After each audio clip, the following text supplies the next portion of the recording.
Okay, now I've been seeing some back and forth on TikTok and stuff and other social media about arc raiders.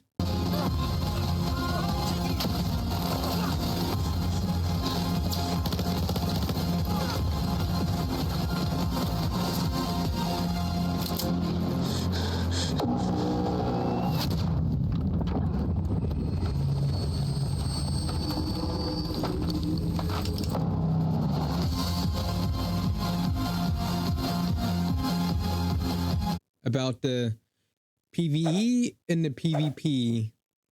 You know, some people say, I'm gonna shoot you no matter what, doesn't care, that's part of the game, that's the game.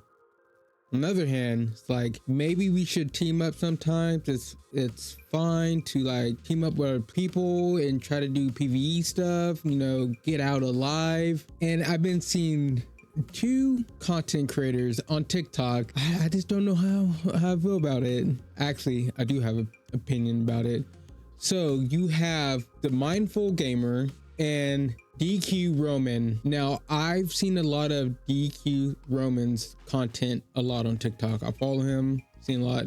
Now, the Mindful Gamer, it's like the first time I've seen his content the other week, but we're gonna watch their little clips here. You're playing a game where the objective is to get as much loot as you can and get out. That's strange because my objectives have been to visit a field depot, destroy arc enemies using explosive grenades, and even visit a water treatment facility. You have loot, I take your loot, mission accomplished. Yeah, I wonder why these games die out so fast. How many hours of playing like this before it gets old? Seriously, how long do we need to wait before y'all move to the next extraction shooter to play in the exact same way? Asking for a friend. Oh, why can't we just communicate? Buddy, me dumping this mag into your body is me communicating. Interesting how the ARC, the murderous autonomous AI robots in the game, communicate the exact same way. It was one thing to share their behaviors, but when you start sharing their communication patterns, what makes you any different from them? If that's how you want to play the game, that's fine. I would have to just disagree with Roman on this one, because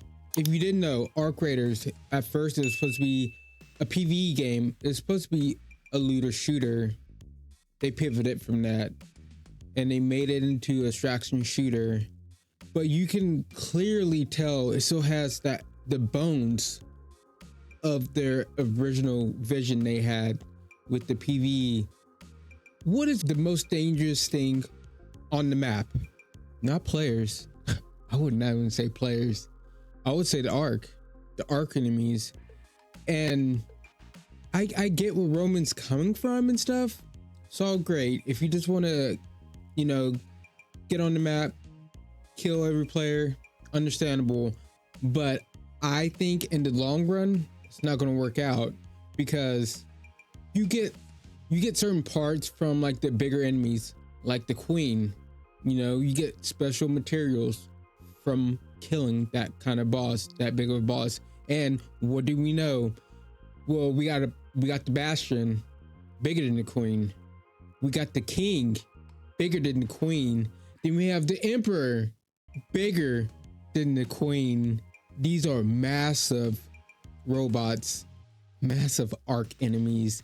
And guess what? How are you going to get it done?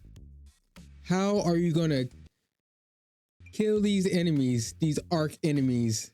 Well, you're not going to do it by yourself. Even if you are in a 3-man stack, you know, you're probably going to have to. If you don't know what I'm talking about, I'll probably show some images here up on the screen, but you already know the Queen's big. You've probably seen the Queen before, but on other maps, you can see the King or the Bastion. I'm not sure if that's like the Emperor back there. If it's not, if that's the King, the Emperor is bigger than that. I feel like at some point, you know, these people like Roman, they're going to want to work with people. You know, they're probably going to want to, you know, take down these big arc enemies. They're not going to be doing it by themselves. They're not going to be doing it with their 2 little buddies. No, they're going to have to get on the mic, communicate with other teams, or if you're solo, with other players on the map to get these enemies taken down. Like, you can't take these. It's not going to be easy. And that's, I guess that's my problem with this argument. It's like, yes, it's fine. I understand the game is a PvPvE game, right? But I feel like this game is so much different than other extraction shooters, because like in other extraction shooters, the PvE enemies aren't really that much of a focus. Okay, Delta Force, Escape from Tarkov, Arena Breakout, they're not really focused on the PvE part, mostly focused on the PvP part. I think Arc Raiders is going to stand out. It's standing out because of the PvE. The enemies are much more focused in this game, much more tougher, bigger enemies. You're not going to see something like the Bastion, the King, the Emperor in other extraction shooters. You know, you're not. It's just like, I get where these people are coming from, but at the end of the day, you're going to want help. Okay, watch, because like I said, like killing the Queen, you get special parts from doing that. And the other, semi bigger enemies, you get special parts from them, and you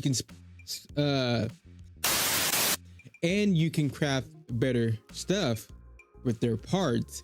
So what do you think is going to happen when the Bastion comes out, when the King comes out, when the Emperor comes out? You don't think it's going to have like special loot tied to them? Don't kid me. All right, you'd be a fool if you think that. And how are you going to get that done? By communicating with the other people on the map. Fine, no one's gonna tell you how to have fun, but you're gonna criticize me? You're gonna talk down to me for playing the game how it's intended? No one group gets to decide how a game is intended to be played, no matter how many previous games you've played in the genre. And secondly, yes, I am going to criticize you. Playing this way gives the same energy as someone who goes to sit down in a restaurant 10 minutes before it closes and says, well, it's still open. If they meant 9:50 p.m., they should have said 9:50 instead of 10. You're playing the most boring version of a game that offers you infinite possibilities. Our creator gives you AI threats, dynamic weather, environmental hazards, extraction mechanics, communication tools, and the choice to cooperate or compete. And you reduced it to Call of Duty with a loot system. You're not playing strategically, you're not adapting, you're not using the tools the game gives you, you're just doing the one thing you've done in every shooter for the last 20 years, shoot people and take their stuff. The skill ceiling is in a room in Satan's basement. The game is asking you, how do you survive in a world where cooperation might be more valuable than competition, where communication could save your life, where trust, even calculated, verified trust, might lead to better outcomes than paranoia? And your answer is, I shoot first. You're not being He's right about that. Like, I would say he's right. Like, you're just basically going into this game and playing like every other shooter. And I will even take it further than that. Every other extraction shooter, like, you can have far more better results if you just talk to people instead of just shooting them right away. I'm just saying, like, I see where Roman's coming from, and I see where the mindful gamer's coming from, and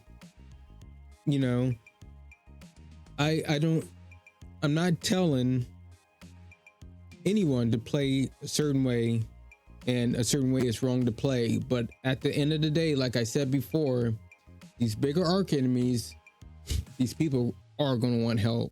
My man, give me a kiss though. Mwah. Come on, y'all have built extraction shooters into glorified team deathmatches when it can be so much more. And the saddest part is y'all are kind of training yourselves to be worse at the game, because players who are communicating, who are forming squads, and who are using the full toolkit the game offers, they're going to outplay you every single time. Everyone's claiming PvP player like it's an identity, but it's kind of not. It just seems like you're uncomfortable with the social dynamics of a multiplayer game, so you eliminate them before they can happen. You shoot first so you don't have to communicate, kill on sight so you don't have to assess threat, and you take their loot so that you don't have to cooperate. The game gave you a sandbox, and you chose to play in the corner with one toy.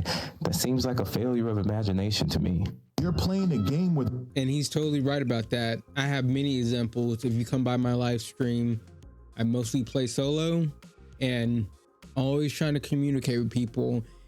And there's been so many runs that there's like 5 or 6 of us extracting all at once, because we know like it's either everyone dies and probably like who the last man standing, who knows if they're going to get away with the arc enemies. And especially if you're on Blue Gate, if you know Blue Gate, there's tons of arc enemies around, big ones and small ones.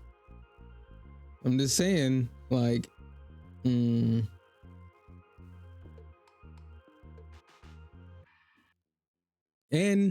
we even have more, because Roman actually responded to Mindful Gamer's video. He commented on it, so it keeps going. You can play that way in Arc Raiders. I'm not telling you how to play. In fact, we need you to play that way. If you want to lurk in corners waiting for someone to let their guard down, we need you. If you want to befriend someone, gain their trust, watch them excitedly show you the loot they found, then execute them and take everything, we need you. If you want to follow players from a distance, letting them do all the work of clearing areas and gathering resources, then strike when they're one hit away from death, we need you. If you want to camp extraction points, wait for someone who survived everything the game threw at them, and take them out right before they escape, we need you. Because in a world like this, there would be different types of people. There are Arc Raiders, people fighting the Clankers trying to survive and trying to rebuild, and then there are just Raiders, people who realize that other humans are easier targets than AI, people who prey on the vulnerable, people who see cooperation as weakness to exploit, people who measure success not by what they built, by what they took, and we need to talk about them. Not to judge you, not to tell you that you're playing wrong, but because in a real scenario like this, people would absolutely talk about the Raiders who hunt Raiders. They'd have names for them, reputations, stories whispered at extraction points. Watch out for that player. They pretend to be friendly, then turn on you. Don't go to that area alone. Someone's been camping it for hours. This is what I was fucking. You can play that way in Arc Raiders. Oh, he is so right. Like, I couldn't say it better myself. You have your Arc Raiders, which right here, you know, I'm gonna go up top side, try to get loot, kill some clankers. Then you have your Raiders, you just don't care, which, I mean, mostly, I will say honestly, in solos, you'll mostly find Arc Raiders. Trios, you're probably gonna find a lot of Raiders, you know, that's how it is. You know, people just don't like to communicate and help in trios and duos. But, you know, you definitely gonna have stories about those raiders that just want to shoot you in your back and just kill you and not communicate at all. You know, working for the clankers. That's what they're doing, just working for them. Like, get out of here. Trying to survive and trying to rebuild. And then there are just Raiders, people who realize that other humans are easier targets than AI, people who prey on the vulnerable, people who see cooperation as weakness to exploit, people who measure success not by what they built, by what they took, and we need to talk about them. Not to judge you, not to tell you that you're playing wrong, but because in a real scenario like this, people would absolutely talk about the Raiders who hunt Raiders. They'd have names for them, reputations, stories whispered at extraction points. Watch out for that player. They pretend to be friendly, then turn on you. Don't go to that area alone. Someone's been camping it for hours. I thought they were helping me and they weren't. That's emergent storytelling. That's what makes extraction shooters interesting. The clankers are predictable. The AI follows patterns, but the Raiders who hunt Raiders, they're chaos. They're unpredictable. They force everyone to adapt, to be smarter, and to be more careful.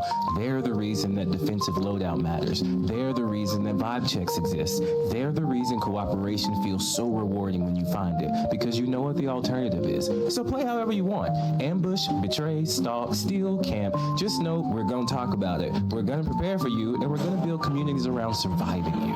And honestly, that's what makes this game interesting, because without you, Arc Raiders is just PvE with extra steps. But with you, it's a social experiment. It's human nature under pressure. It's the question of who do you become when nobody's watching. So yeah, we need the Raiders who hunt Raiders. You make the game what it is. You just don't get to be surprised when we call you what you are. GG's Raiders, see you topside. You can play that way. Oh my gosh, he is so right at the end. Like, this is a social experiment, and we're seeing how people will act in this kind of situation. And yeah, some people just in game. I mean, I don't know, probably says a lot about you in real life, but probably not. Okay, I'm not gonna assume that at all, but in game, like, it says a lot about what kind of person you are.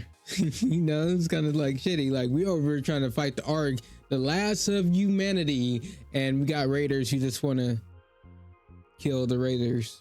You know, that's cool, I guess. Like, I'm here to take the world back from these stupid clankers. Okay, at the end of the day, other raiders are not the enemy.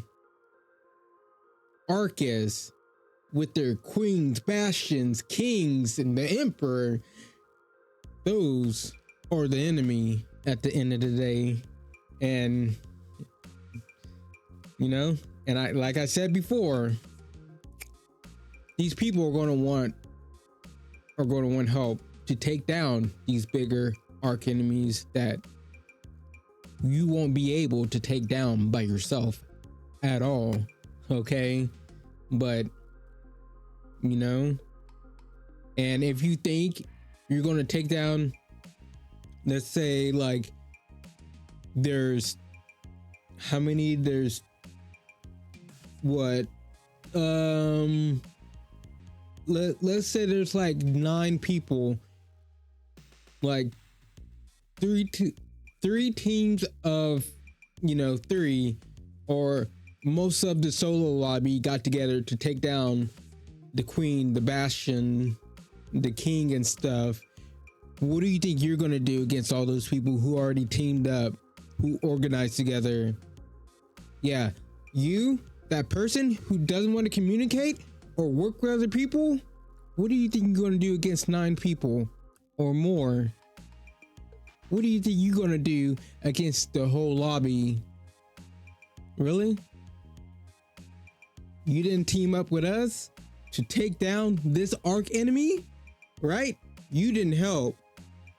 Now you want to try to kill one of us? Huh? Oh man. It's going to be a rude awakening coming for those people who don't want to communicate or team up. And I feel like some people will come to their senses. And we're going to be here to tell you, we told you so. All right.